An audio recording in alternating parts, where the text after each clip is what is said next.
Hi, my name is Michelle Steyes, and today I will be talking about the subtopic gas solid chromatography. And I'm part of the instrumental analysis course. I am my fifth semester in agroindustrial engineering in the Universidad Popular del Cesar. La cromatografía de gases sólidos emerge como una técnica analítica fundamental que desempeña un papel crucial en la garantía de la calidad, la seguridad y la autenticidad de los productos que llegan a los consumidores. Al separar y analizar los componentes volátiles y semivolátiles de diversas matrices agroalimentarias, la cromatografía de gases sólidos proporciona información detallada que impacta desde la selección de materias primas hasta la vida útil de los productos finales. La cromatografía de gases sólidos es una técnica de separación que se basa en la distribución diferencial de los analitos entre una fase móvil y gaseosa y una fase estacionaria sólida.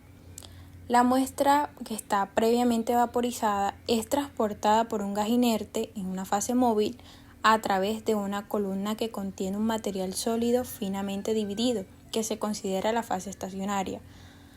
Los componentes de la muestra interactúan con la fase sólida mediante procesos de absorción y desorción.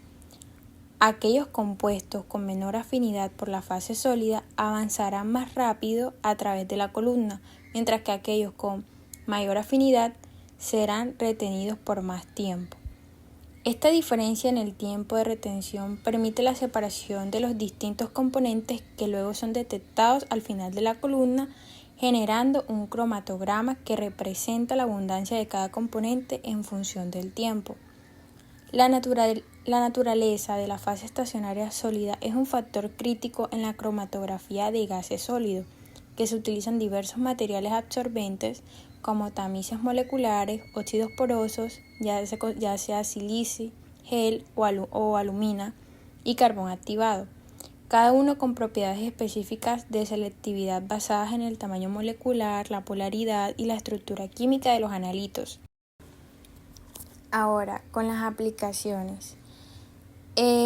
Tenemos primeramente el análisis de compuestos volátiles y semivolátiles en alimentos.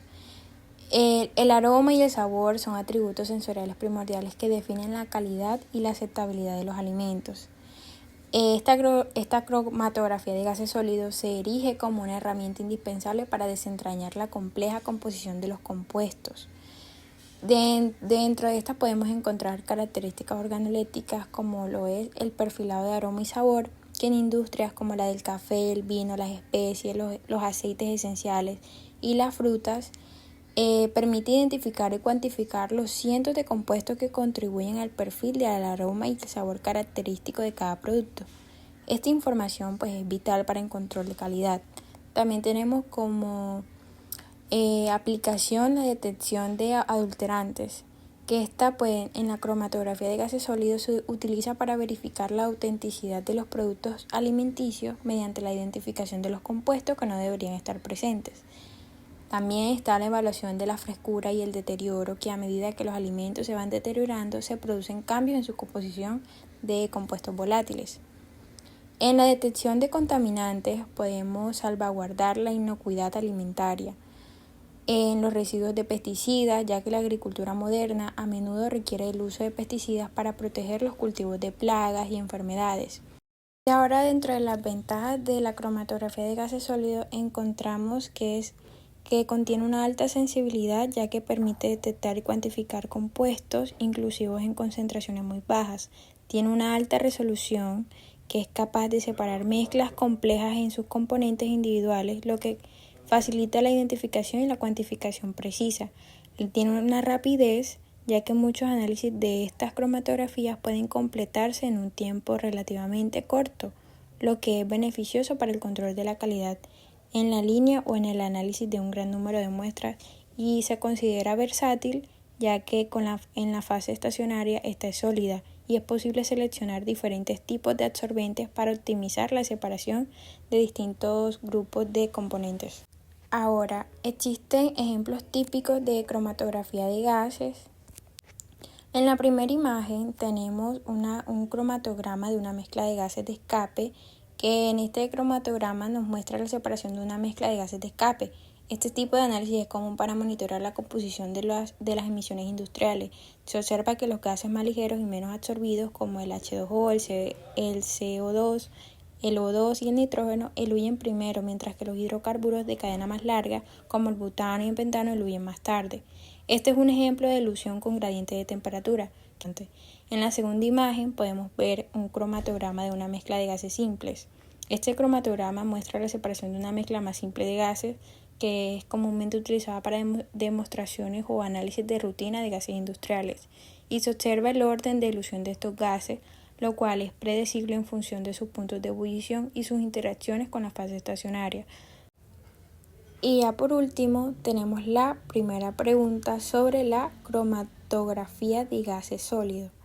La cromatografía de gases sólidos es una técnica analítica utilizada para la separación de compuestos en fase gaseosa. Por lo tanto, la afirmación que mejor describe de manera completa el principio de funcionamiento de esta técnica es: A. Se basa en la solubilidad diferencial de los compuestos en una fase líquida estacionaria transportada por un gas. B. Se utiliza una columna recubierta con un polímero líquido como fase estacionaria y separa los componentes por volatilidad. Se fundamenta en la absorción diferencial de los componentes de una mezcla gaseosa sobre un sólido siendo transportados por un gas inerte. Y D. Depende exclusivamente del peso molecular de los compuestos para separarlos en una columna líquida. En este caso, la respuesta correcta es la C, ya que se fundamenta en la absorción diferencial de los componentes de una mezcla gaseosa sobre un sólido siendo transportados por un gas inerte. My name is Adri Vargas. I am going to talk to you about gas chromatography, gas liquid. I am in the 5th semester and I am taking the subject of instrumental analysis. La cromatografía gas líquido. A menudo llamada simplemente cromatografía de gases, es la interacción entre la muestra gaseosa, la cual es la fase móvil, y un líquido estándar, que es la fase estacionaria, lo que provoca la separación de los diferentes componentes moleculares. Y la fase estacionaria es un líquido polar o no polar que, en el caso de la columna capilar, recubre el interior de la columna o se impregna en un sólido inerte que luego se empaqueta en la columna de cromatografía de gases. Esquema de flujo para la cromatografía gas líquido. Realización de cromatografía gas líquido. Primero tenemos la inyección de la muestra, en la cual se inyectan pequeñas cantidades de la muestra que se intenta analizar en la máquina con una jeringa pequeña. La aguja de la jeringa atraviesa un disco de goma grueso conocido como septo, que se vuelve a sellar al extraer la jeringa. El inyector se encuentra en un horno cuya temperatura se puede controlar. Está lo suficientemente caliente como para que toda la muestra hierva y sea transportada a la columna en forma de gas por el helio u otro gas portador. También tenemos el material de embalaje. Existen dos tipos principales de columnas en la cromatografía de gases y líquidos. Una es un tubo largo y delgado que contiene la fase estacionaria. La otra es aún más delgada y tiene la fase estacionaria unida a su superficie interna. Para simplificar las cosas, solo miraremos la columna llena, la cual suele ser de acero inoxidable y tiene entre 1 y 4 metros de longitud, con un diámetro interior de hasta 4 milímetros y está enrollada para que encaje en un horno termostático. La columna está rellena de tierra de diatómeas finamente molida, una roca muy porosa, y esta se recubre con un líquido de alto punto de ebullición, generalmente un polímero ceroso. La temperatura de la columna. La temperatura de la columna puede variar entre 50 grados centígrados y 250 grados centígrados, y es más fría que la del horno de inyección, por lo que algunos componentes de la mezcla pueden condensarse al inicio de la columna. En algunos casos, la columna comienza a una temperatura baja y luego se va calentando progresivamente bajo control informático a medida que avanza el análisis. ¿Cómo funciona la separación en la columna? Puede suceder una de las tres cosas con una molécula particular en la mezcla inyectada en la columna. Puede condensarse en la fase estacionaria, puede disolverse en el líquido en la superficie de la fase estacionaria o puede permanecer en fase gaseosa. Un compuesto con un punto de ebullición superior a la temperatura de la columna tendrá obviamente a condensarse al inicio de esta. Sin embargo, parte de este se evaporará de nuevo, como ocurre con el agua en un día cálido, aunque la temperatura sea muy inferior a 100 grados centígrados, es probable que se condense de nuevo un poco más adelante en la columna. De forma similar, algunas moléculas pueden disolverse en la fase estacionaria líquida. Algunos compuestos serán más solubles en el líquido que otros. Los más solubles pasarán más tiempo absorbidos en la fase estacionaria y los menos solubles pasarán más tiempo en el gas. El proceso en el que una sustancia se divide entre dos disolventes inmiscibles debido a su mayor solubilidad en uno se conoce como partición. Ahora bien, se podría argumentar razonablemente que un gas como el helio no puede describirse realmente como un disolvente. Sin embargo, el término partición aún se suele utilizar en la cromatografía de gases y líquidos. Tiempo de retención. Es el tiempo que tarda un compuesto en atravesar la columna hasta el detector, se conoce como tiempo de retención. Este tiempo se mide desde el momento en que se inyecta la muestra hasta el punto en el que la pantalla muestra la altura máxima del pico para este compuesto. Cada compuesto tiene un tiempo de retención diferente y el tiempo de retención puede variar según el punto de ebullición del compuesto, la solubilidad en fase líquida y la temperatura de la columna. Detectores. Se utilizan varios tipos de detectores y el detector de ionización de llama es el de uso más común y es el más fácil de describir y explicar las alternativas. Detector de ionización de llama. En cuanto a los mecanismos de reacción, la combustión de un compuesto orgánico es muy compleja. Durante el proceso se producen pequeñas cantidades de iones y electrones en la llama, cuya presencia puede detectarse. El detector está integrado en su propio horno, cuyas temperaturas es superior a la de la columna. Esto impide la condensación en el detector. Si no sale nada orgánico de la columna, simplemente se obtiene una llama de hidrógeno ardiendo en el aire. Ahora se supone que uno de los compuestos de la mezcla que se está analizando empieza a salir. Al arder producirá pequeñas cantidades de iones y electrones en la llama. Los iones positivos serán atraídos por el cátodo cilíndrico y los iones negativos serán atraídos por el propio chorro, que es el ánodo. Una de las desventajas del detector de ionización de llama es que destruye todo lo que sale de la columna al detectarlo. Si se quisiera enviar el producto a un espectrómetro de masas, por ejemplo, para un análisis posterior, no se podría usar un detector de ionización de llama. Interpretación de la salida del detector. El resultado se registrará como una serie de picos, cada uno de los cuales representa un compuesto de la mezcla que pasa por el detector. Si se controlan cuidadosamente las condiciones de la columna, se puede usar los tiempos de retención para identificar los compuestos presentes, siempre y cuando, por supuesto, se hayan medido previamente en muestras puras de los diversos compuestos en las mismas condiciones. También se puede usar los picos para medir las cantidades relativas de los compuestos presentes. Esto solo es preciso si se analizan mezclas de compuestos similares, por ejemplo, de hidrocarburos similares. Hay que tener en cuenta que no importa solamente la altura del pico, sino el área total bajo él. En este ejemplo, el pico izquierdo es más alto y tiene mayor área. Esto no siempre es así. Puede haber una gran cantidad de un compuesto, pero este podría emerger de la columna en cantidades relativamente pequeñas durante un tiempo considerable. Medir el área en lugar de la altura del pico permite esto. Pregunta número 2. En un análisis mediante cromatografía de gases con fase estacionaria líquida, ¿cuál de los siguientes factores influye directamente en el tiempo de retención de un compuesto? A. La presión del detector utilizada durante la inyección de la muestra. B.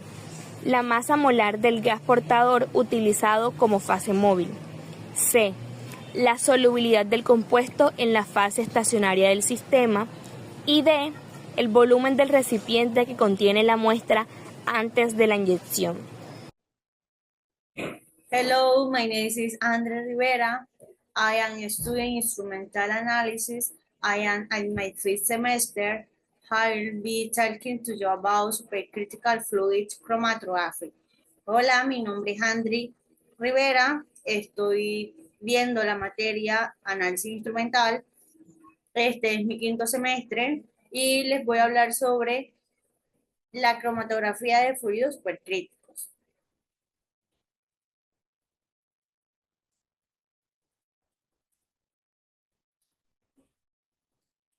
Pues antes de entrar en detalles técnicos, es importante entender que es un fluido supercrítico, ya que este es una sustancia que se encuentra a una temperatura y presión superiores a su punto crítico, donde desaparece la distinción entre fase líquida y fase gaseosa. En este estado, el fluido posee propiedades intermedias entre un gas y un líquido. Esto significa que, como un gas puede difundirse rápidamente a través de una fase estacionaria y como un líquido tiene una buena capacidad de disolver sustancias, incluso moléculas de gran peso molecular y baja volatilidad. Este comportamiento se aprovecha en la cromatografía de fluidos supercríticos para separar y analizar compuestos complejos que serían difíciles de manejar en cromatografía de gases o en cromatografía líquida de alta eficiencia. En la fase móvil, la cromatografía de gases utiliza como helio nitrógeno, y la cromatografía de líquida de alta eficiencia usa líquidos como agua o acetonitrilo. En el caso de la cromatografía de fluidos supercríticos, emplea fluidos supercríticos como el dióxido de carbono, dado a su bajo punto crítico y su bajo costo. El dióxido de carbono, como supercrítico, es un disolvente ideal porque es inerte, no inflamable y permite la separación de analitos polares y no polares con modificaciones de su polaridad al añadir cosolventes como metanol o etanol. En esta imagen se puede observar cómo las sustancias en cromatografía de fluidos supercríticos tienen propiedades intermedias entre líquido y pues gas, logrando pues una alta capacidad de disolver moléculas no volátiles, algo que en cromatografía de gases sería imposible sin derivatización previa. En esta imagen también se puede ver cómo el punto crítico está por debajo de los fluidos supercríticos. Por este lado encontramos las presiones y temperaturas críticas de sustancias con aplicación como fluidos críticos. En estas, pues, se listan algunas sustancias con sus presiones y temperaturas críticas, como el xenón, dióxido de carbono, etano, propano, el amoníaco. Esto es fundamental porque para que una sustancia se comporte como un fluido supercrítico, debe alcanzar estos valores específicos. En la fase estacionaria, en esta imagen vemos que pueden emplearse columnas capilares o empacadas, como en la cromatografía de gases, pero se prefieren las capilares debido a su mayor eficiencia de separación. Las columnas capilares en cromatografía de fluidos supercríticos suelen estar recubiertas internamente por una película de silósano entrelazado y polimerizado, lo que permite soportar las presiones altas y mantener una buena estabilidad pues, térmica. Por este lado tenemos aquí un esquema de cromatógrafo de fluidos supercríticos. Tenemos por un lado, pues aquí la bomba de desplazamiento que eleva la presión del fluido hasta valores críticos. Tenemos aquí un inyector. Tenemos un detector que usualmente es de tipo UV-Vis o espectrometría de masas. Tenemos por acá una válvula de inyección. Y los demás.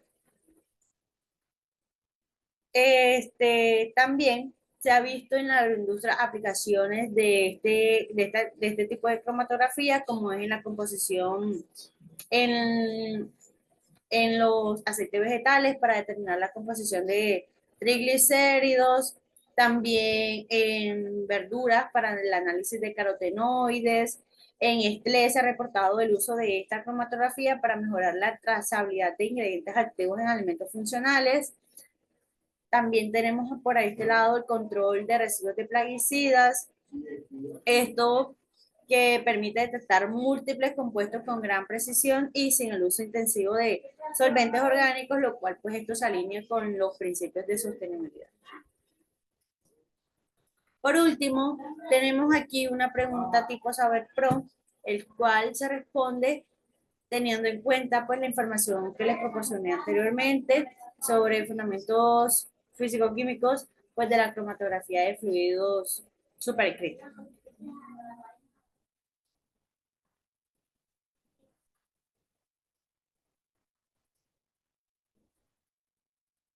Hello, my name is Mariana Simán Camarra. I'm studying Engineering Agroindustrial. I'm Miss Fitch semester in the chemical analysis class, I will discussing supercritical fluid extraction. Extracción con fluidos supercríticos. Esta técnica utiliza dióxido de carbono al someterlo a ciertas temperaturas y presión para que se convierta en un fluido supercrítico. ¿Qué quiere decir? Esto quiere decir que por encima de su punto crítico termodinámico, adquiriendo las propiedades de difundirse a través de los sólidos como un gas y de disolverse los materiales como un líquido. Los fluidos supercríticos tienen la capacidad de extraer ciertos compuestos químicos de muestras sólidas complejas con el uso de determinados solventes específicos bajo la combinación de temperaturas y presión. Los compuestos extraídos se pueden acoplar directamente a sistemas de separación cromatográficas como la cromatografía de fluidos supercríticos, la cromatografía de gases o la cromatografía de líquidos de alto rendimiento. El siguiente es un diagrama de fase. En un diagrama de fase de extracción con fluidos supercríticos, la región supercrítica se caracteriza por una transición continua entre los estados líquidos y gaseosos, sin límites definidos por líneas de separación. Esta región se alcanza cuando una sustancia está por encima de su punto crítico, donde la presión y la temperatura son suficientes para que no existan fases líquidas y gaseosas diferenciadas. Pues en el diagrama podemos ver que en la transición continua, la transición entre los estados líquidos y gaseosos es gradual y continua sin una línea de separación definida como en las fases líquidas y gaseosas. En las propiedades intermedias tenemos que los fluidos supercríticos tienen las propiedades intermedias entre líquidos y gases como alta densidad y difusión. En el punto crítico tenemos que es el punto en el diagrama de fase donde la transición entre líquido y gas se interrumpe y se caracteriza por condiciones específicas de temperaturas y presión. Pues aquí tenemos las condiciones generales de extracción de fluidos supercríticos de diferentes materias primas. Pues aquí nos da el nombre científico de cada una, la parte de la planta, las condiciones de presión y temperatura y los objetivos. En las partes empleadas para la extracción por fluidos supercríticos tenemos que numerosas especies vegetales han sido empleadas como fuentes de compuestos bioactivos en procesos de extracción con fluidos supercríticos. Diversos estudios han revelado que los extractos obtenidos mediante fluidos supercríticos mantienen o exceden la bioactividad de los extractos obtenidos por técnicas convencionales, debido a la gran especificidad de los procesos que promueven la extracción selectiva de compuestos libres de solventes orgánicos y sin pérdida de deterioro o degradación de los mismos. La gran cantidad de estudios encontrados a nivel mundial se enfoca principalmente en la extracción de biocompuestos a partir de matrices vegetales principales como la semilla, que aquí en la gráfica tiene un 28%, es la más importante, y hojas aproximadamente por un 28%, que ya lo mencioné, y 17% respectivamente, mientras que las frutas, raíces, flores, rizomas y cortezas presentan entre el 10, 7, 5, 3 y 2% respectivamente. En las fases de cada etapa del equipo podemos ver que tenemos el calentado, también tenemos la vaporización, el enfriado, la expansión, tenemos también sublimación y fusión. Tenemos que de manera vertical tenemos la presión y horizontal tenemos la temperatura. Bueno, finalizando, la extracción por fluidos supercríticos permite la modificación de las condiciones de extracción, modificando las propiedades del fluido, lo que permite localizar la extracción de diferentes compuestos sin afectar a los demás, ya que después de realizar la extracción se descomprime el fluido, permitiendo que las sustancias extraídas que son de interés queden libres para su uso y sin necesidad de una posterior purificación. Aunque inicialmente los primeros usos dados a la técnica de extracción por fluidos supercríticos fueron por el descafeinado del café, posteriormente se empleó para la recuperación de teobromina de cáscaras de cacao, extracción de componentes de plantas medicinales o aromáticas, recuperación de ingredientes de alimentos, colorantes, carotenos y antioxidantes, obtención de aromas y especias, purificación de lecitina, preparación de alimentos bajos en grasas y colesterol.